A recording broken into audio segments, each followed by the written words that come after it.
Night tiffin வந்து சப்பாத்தி குருமா. குருமாவுக்கு வந்து தேங்காய் போட்டிருக்கேன், இஞ்சி போட்டிருக்கேன், 3 பச்சை மிளகா போட்டிருக்கேன். அதில் வந்து பொட்டுக்கடலை போட்டு அரைச்சிடுவேன். உங்களுக்கு வேணும்னா கொஞ்சம் சோம்பு பூண்டு போட்டு அரைச்சிக்கலாம். நான் பூண்டு சோம்பு போட மாட்டேன். இது வந்து சின்ன வெங்காயம்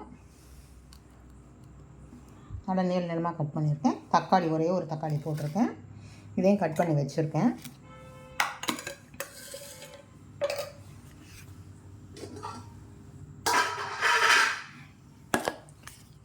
சப்பாத்திக்கு மாவு பிசைஞ்சு வச்சுருக்கேன். இது வந்து ஒரு அரை மணி நேரம் ஊற வச்சு வச்சுருக்கேன். இதுக்கு என்னென்ன போட்டிருக்கேன்னா, நான் வந்து 2 கப்பு 2 கப் போட்டிருக்கேன் மாவு. அதில் வந்து உப்பு சர்க்கரை கொஞ்சம் போட்டிருக்கேன். கொஞ்சமாக நெய் ஊற்றிருக்கேன். ஒரு 1/4 ஸ்பூன் நெய் ஊற்றிருக்கேன். கொஞ்சமாக எண்ணெய் ஊற்றி நல்லா பிசைஞ்சிட்டு அப்புறமா கொஞ்சம் கொஞ்சமாக தண்ணியை தெளித்து நல்லா பிசைஞ்சு வச்சுருக்கேன். உங்களுக்கு சுடு தண்ணி ஊற்றி கூட நீங்கள் பிசைஞ்சிக்கலாம். இது இடுறப்ப நான் உங்களுக்கு காமிக்கிறேன். இட்டதுக்கப்புறம் காமிக்கிறேன்.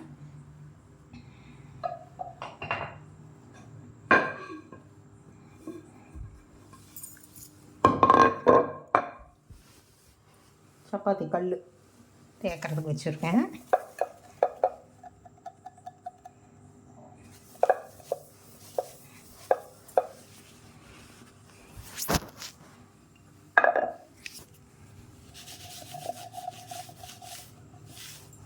அவ்வளோதான். உங்களுக்கு நான் இட்டு காமிக்கிறேன். சப்பாத்திக்கு மாவு பிசைஞ்சு உருட்டி வச்சுருக்கேன். இது இட்டதுக்கப்புறம் காமிக்கிறேன். ஏன்னா ஒரு கையில் ஃபோனை வச்சுட்டு சப்பாத்தி இட முடியாது. இட்டதுக்கப்புறம் உங்களுக்கு நான் காமிக்கிறேன். கல் காய்ஞ்சிடுச்சு. கொஞ்சம் சிம்மில் வச்சுக்கலாம்.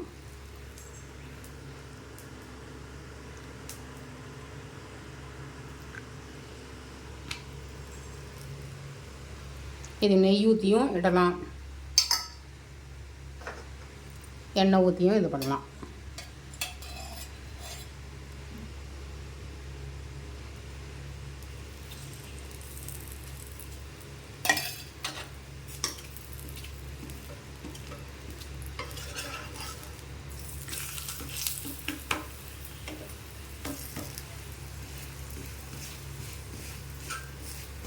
நல்லா ரோல் பண்ணணும்.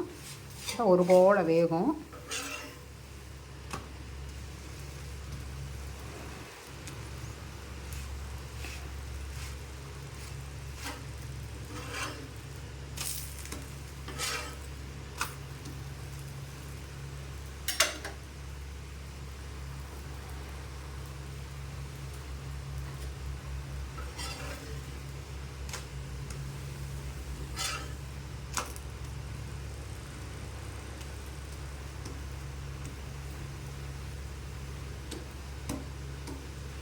நல்லா வேகட்டும்.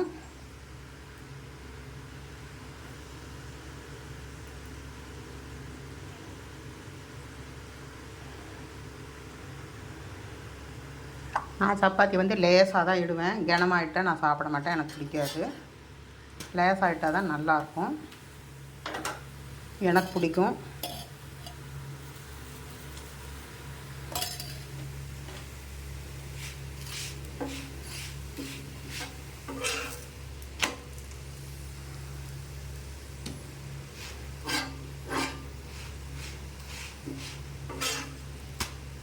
வெந்துருச்சு.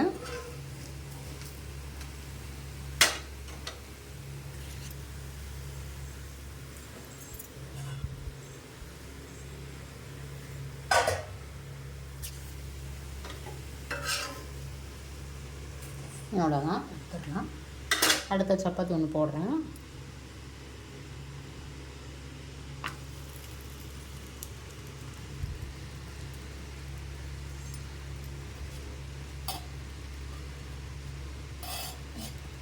நான் எண்ணெயை கொஞ்சோண்டு தான் எடுக்கிறேன்.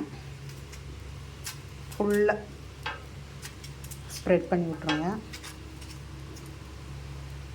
அப்போ தான் ஒரு போல் வேகும், இல்லைன்னா ஒரு பக்கம் மாவாக இருக்கும். பபிள்ஸ் வந்துருச்சு. இந்த ஒரு தெரி போட்டுக்கலாம்.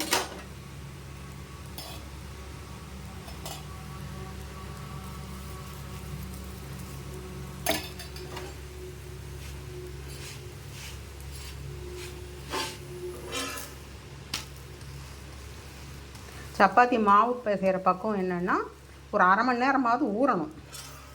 ஊறுனா தான் நல்லாயிருக்கும். பிசைஞ்ச உடனே நீங்கள் போட்டு எடுத்திங்கன்னா அது சாஃப்ட்னஸ் கொடுக்காது, கொஞ்சம் ஹார்டாக தான் இருக்கும். இது அடுத்த நாள் வச்சு கூட சாப்பிட்லாம், அதே சாஃப்ட்னஸ் இருக்கும்.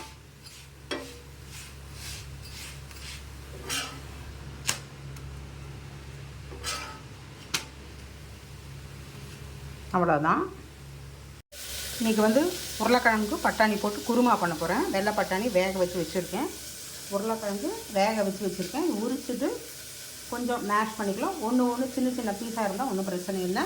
இதில் எண்ணெய் ஊற்றிருக்கேன், கடுகு உளுத்தம்பருப்பு தாளித்து கொட்டியிருக்கேன். செவந்தோடனே சின்ன வெங்காயம் தக்காளி போட்டிருக்கேன், கருவேப்பிலை, கொஞ்சம் நல்லா இதாகணும்.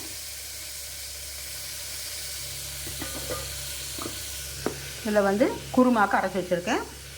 நான் வந்து அரைச்சது வந்து பொட்டுக்கடலை, தேங்காய், இஞ்சி, பச்சை மிளகாய் போட்டிருக்கேன். உங்களுக்கு வேணுன்னா பெருஞ்சீரகம் போட்டுக்கலாம். பூண்டு வந்து நீங்கள் வெங்காயம் வதக்கிறப்போ 4 பூண்டு வச்சு வதக்கிக்கலாம், இல்லைன்னா இதில் கூட அரைச்சி ஊற்றிக்கலாம், அது உங்கள் இஷ்டம். நான் அதெல்லாம் போடலை. நான் பொட்டுக்கடலை, தேங்காய், பச்சை மிளகாய், இஞ்சி வச்சு அரைச்சி வச்சுருக்கேன்.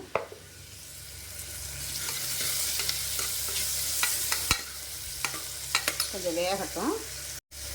பட்டாணி போட்டேன். இதில் வந்து தண்ணி கொஞ்சமாக ஊற்றிக்கலாம். சும்மா ஒரு டம்ளர் ஊற்றினீங்கன்னா போதும். இதுக்கு வந்து கல்லுப்பு போட்டுக்கிறேன். கல்லுப்பு தேவையான அளவு.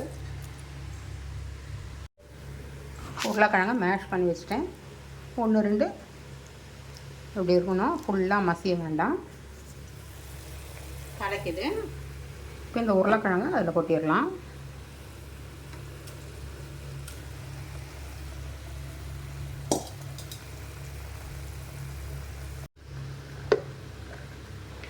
இப்போ அரைச்ச விழுதா இதில் கொட்டிடலாம்.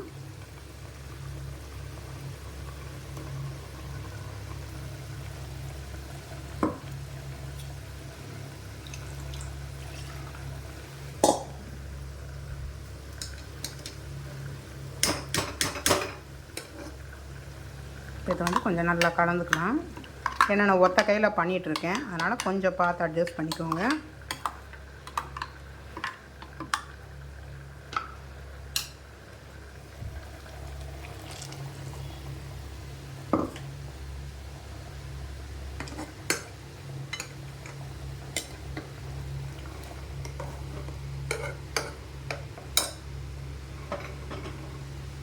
அவ்வளோதான். இன்னும் கொஞ்சம் தண்ணி ஊற்றிக்கிறேன். அவ்வளோதான். குருமா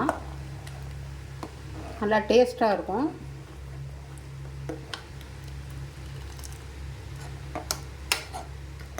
நான் வந்து பூண்டு போட மாட்டேன், பட்டை, கிராம்பு, சோம்பு இதெல்லாம் நான் போட மாட்டேன். போடாத நான் செய்கிறேன்.